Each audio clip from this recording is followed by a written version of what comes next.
Welcome to the Week in Review at the Nebraska Department of Education. I'm David Jesperson, Public Information Officer for NDE. Thank you so much for watching this brief update. The goal over the next few minutes is to fill you in on some of the news, notes, and events that have happened recently involving NDE. And the big news this week was the release of our updated guidance on reopening schools safely.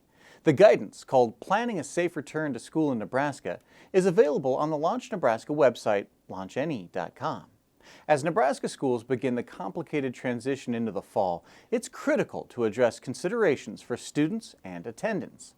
The purpose of the document is to outline protocols schools should consider given their particular level of risk as determined by their local health department and the Department of Health and Human Services. The guidance follows a number of foundational values including equity, quality, flexibility, safety, and decisiveness. The guidance addresses cleaning, social distancing, masks, and includes recommendations for schools to consider based on their specific risk level through a 4-color-coded guide. The Commissioner explained the new guidance in a series of media appearances, beginning with the Governor's press conference.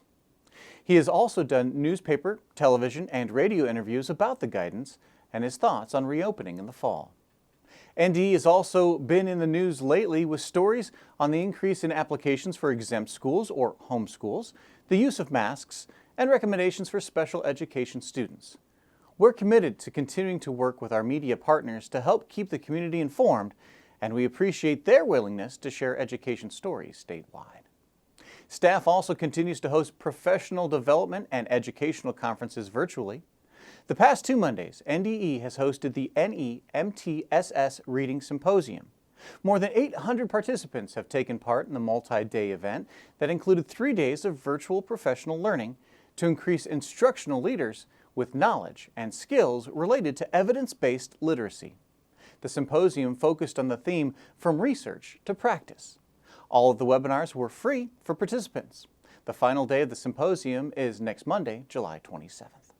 The NEMTSS Social Emotional Learning Systems Development Training continued this week with a focus on educator self-care.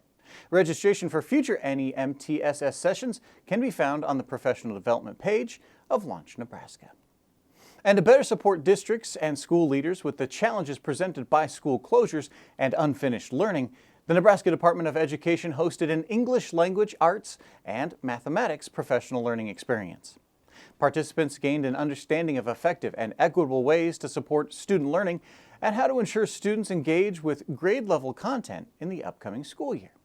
And finally, we released this year's income eligibility guidelines for school lunch and other nutrition programs.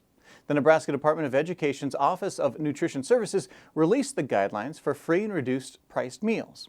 You can find the household size and income criteria used for determining eligibility in the news release section on our website, education.ne.gov. And thank you for tuning in to this Week in Review. We'll see you next time with the latest news from NDE.